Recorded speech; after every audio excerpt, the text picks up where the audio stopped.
What's interesting is that we have a muscle that attaches here and then goes all the way to the back here, the occipital range. And so the more we frown, the more this comes forward and we get those hooded eyes.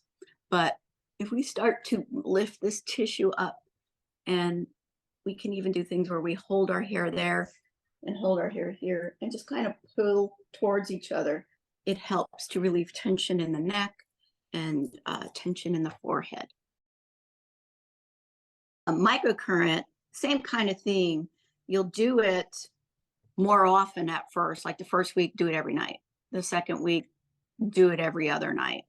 And then kind of just see how long it takes the face to go back to where it was.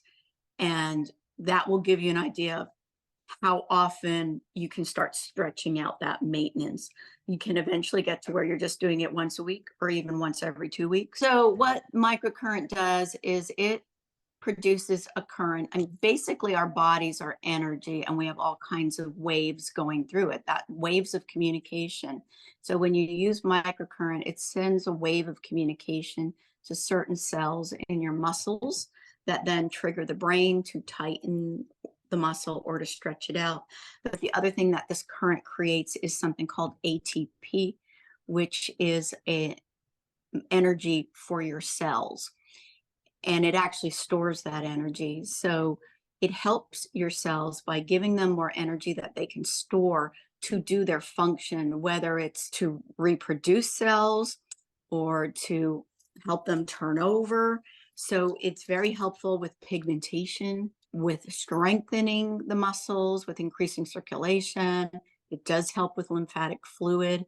You can use like this, or this has attachments, which I love this. It has a gua sha attachment, which you via wires attach. And now I can do microcurrent and gua sha at the same time. Neat. So it's fantastic. You can, work the shoulders. When they came out with this, I was like, oh my goodness, that is great. It's for Bell's palsy victims to help create symmetry in the face. And actually microcurrent's been around since the 1920s and works with different currents in the body to help with different ailments. Like if you have a viral overload, there are body microcurrent machines that help you to combat that. Fatigue, if you have an injury in the first week, second week, fourth week, the body heals in different ways. So you program it to help the body heal. So I actually have one of those in my practice too, when people have different issues going on in the body. And while I'm doing the facial treatment, we're running the microcurrent for different issues on the body too, like candida imbalances. So it's good news that we can actually restore elasticity and we can lessen the sag and get rid of those jowls naturally. We have to go beyond elasticity. Actually, we have to go on to flexibility and movement so that the muscles are moving, the fascia, because interestingly enough, fascia is what helps to create fibroblasts, which then create collagen and elastin. They also create hyaluronic acid, which is what attracts moisture into your tissues, holds up to 1,000 times its weight in water. So if you truly want hydrated, nutrient-rich skin, you have to be working the fascia and the muscles. Okay, and now we know the tools that we need to start getting this done. So one of the things, which I used this in the past, but I could never stop peeling, so I quit altogether. I probably used it for about 6 months, but they call this the holy grail of skincare, and that's either tretinoin or retinol. I guess tretinoin is an actual brand. I'm not really sure. What are your thoughts about that being the holy grail and the daddy Mac, of skincare? Well, I think we can look to the European Union, who's usually the most advanced as far as being holistic about what's good for the skin. And just this last year, they said no more retinol above a 0.3%. And people are using it up to 1. Yes. Because the thing with vitamin A is that Vitamin A is an oil soluble vitamin, and we get a lot of it in our food, eggs, meats, that sort of thing. And you can get up to a place where it is not healthful. And so that form of vitamin A absorbed transdermally can contribute to the accumulation of that. Besides that, it thins the barrier down. So they're like, oh, it helps to exfoliate, it helps with acne. Why would you want to thin down something that is the protective barrier to your skin?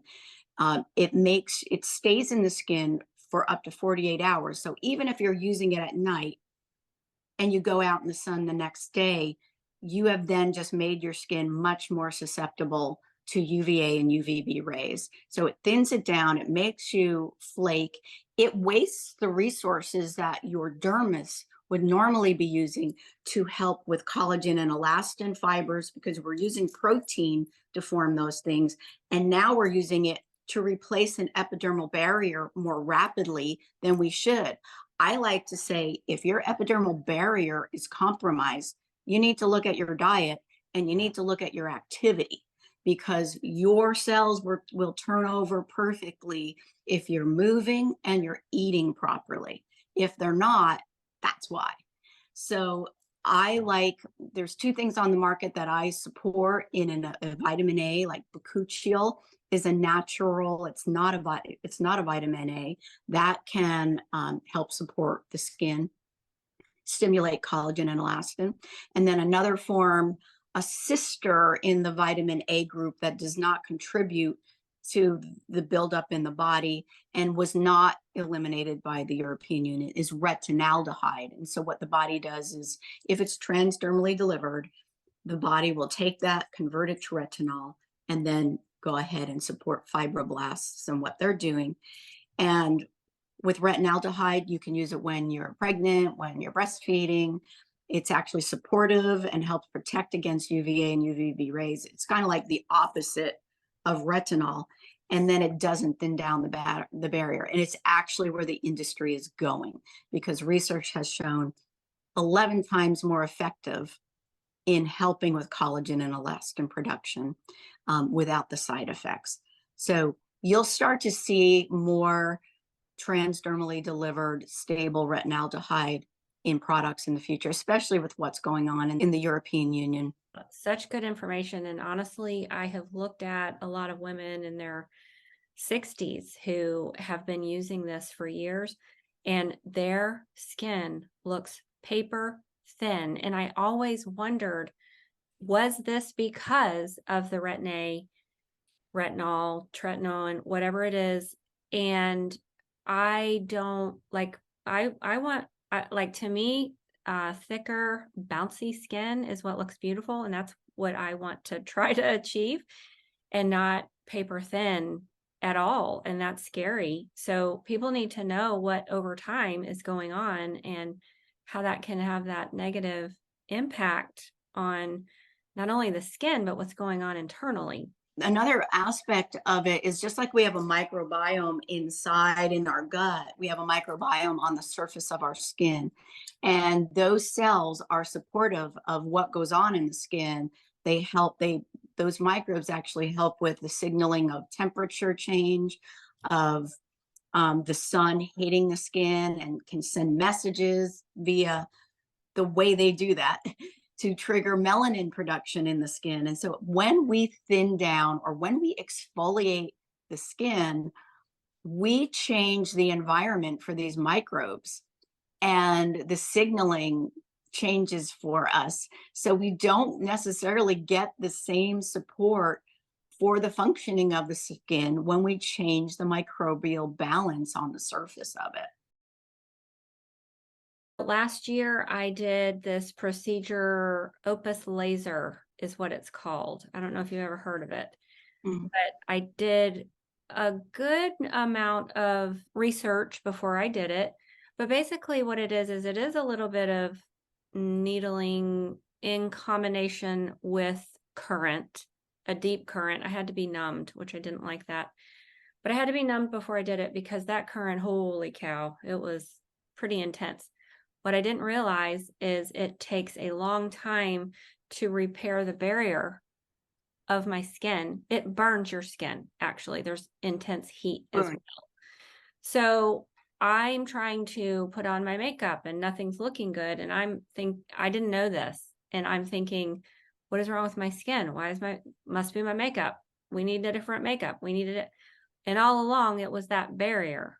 So just going back to how important it is for us to support that precious, delicate barrier and moving forward. I mean, I'm going to try to not do things like that. Now, I did notice difference. I did notice a difference in the tightening of my skin, but it just makes me wonder if something took my barrier down to sub-zero, was that really a good move? I don't know. But the point is we want to protect that barrier at all cost. So Well, getting, and the of tightness of the skin is because at a deeper level, we've created scarring that tightens the skin. So let's not scar the skin because that can impact cell turnover. I mean, the cells turn over really well, but they have these little things, telomeres, that determine how many times they're going to do that.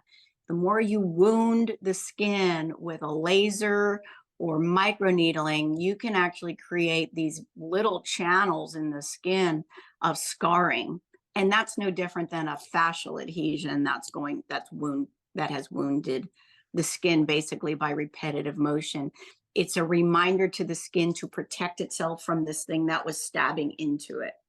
So that's where like facial cupping and these types of things come in and can help create circulation. So it's really important. Exercise the muscles, stimulate circulation, encourage lymphatic fluid, get good nutrients, good hydration.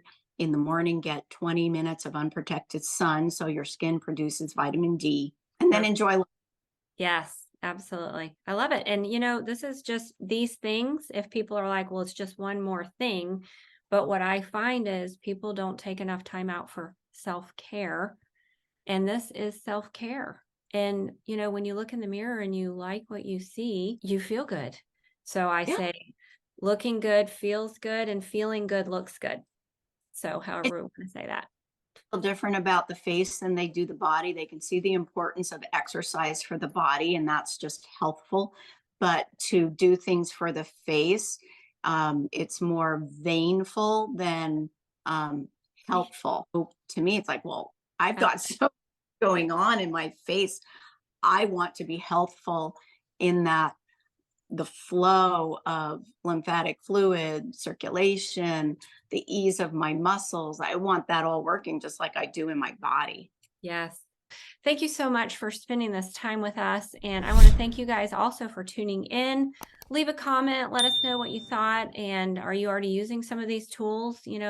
Let us know a little bit about your journey. I love to hear from the viewers. And you guys have a great day. Thank you so much, Kimberly.